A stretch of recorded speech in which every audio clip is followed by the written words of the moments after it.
Pagbabalik ng Eat Bulaga ang nagbigay pagkakataon sa mga cute and talented little girls na maipakita ang kanilang galing at talino.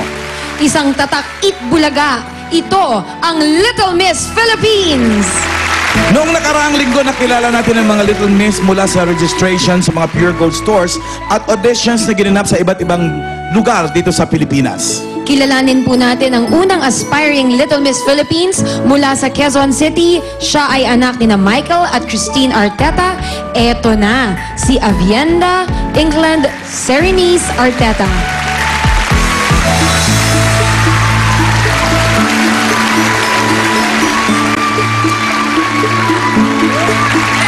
Hi! Hi, Vien. Hi. Alam mo, Tito Ryan, si Vien ay English speaking. Oh, okay. Oh, so we speak to you in American accent. Okay. So, Avienda, how come in the house you're spokening dollar?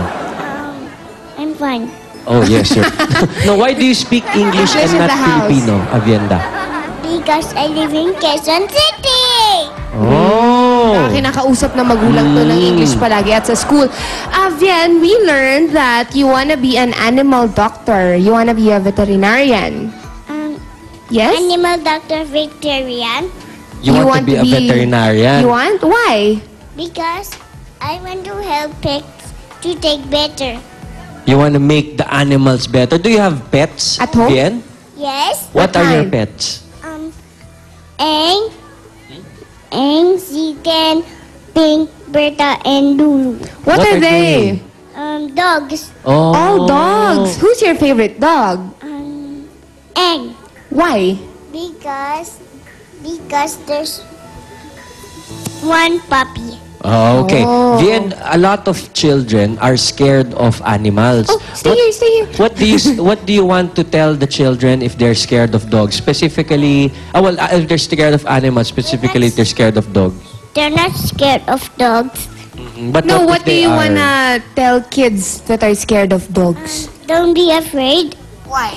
Because they're nice. Okay. Okay, Vien, what are you gonna do for us today in the talent portion? Play piano. Okay. Who taught you how to play piano? My mom did. Nice. All right. Eto na. Si Little Miss Philippines contestant number 1 from Quezon City, 5 years old, Avienda Arteta. Let's go, Vien. Wow, nosebleed.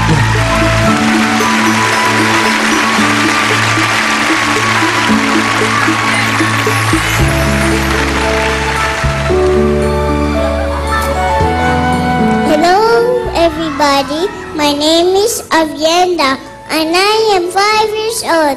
I live in Quezon City. And sabi ni Mommy and Daddy, and sabi ni Lady Gaga, and I want to play piano.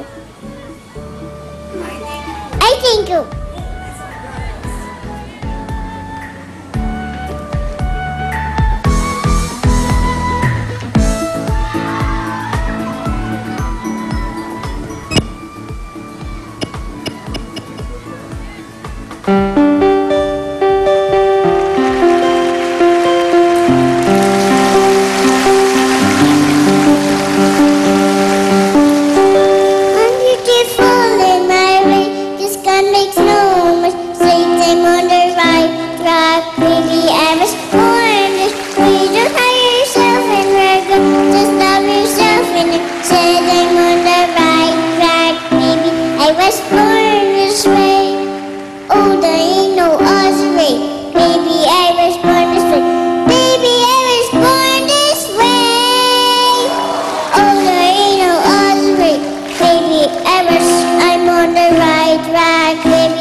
Magagalit kayong magulang pag kinurot ko yung anak nila.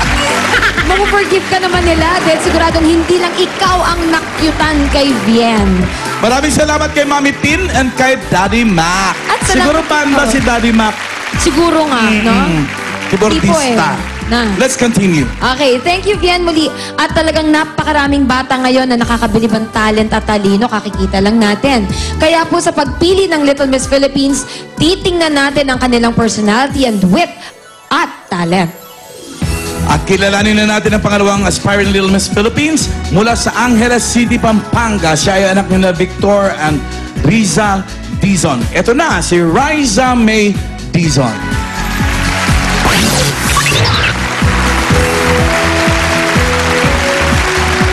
Hello, Riza.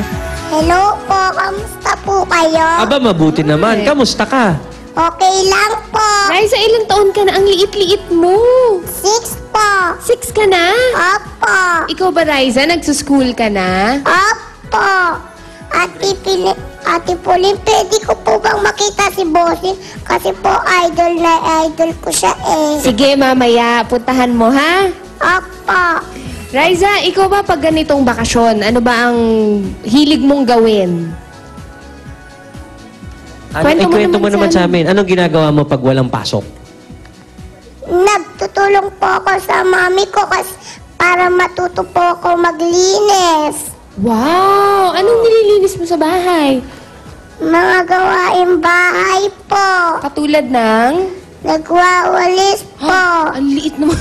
Baka mas mataas pa yung walis dito. Pero Raisa, ano ba tong costume mo? Ba't mukha kang Angry Bird?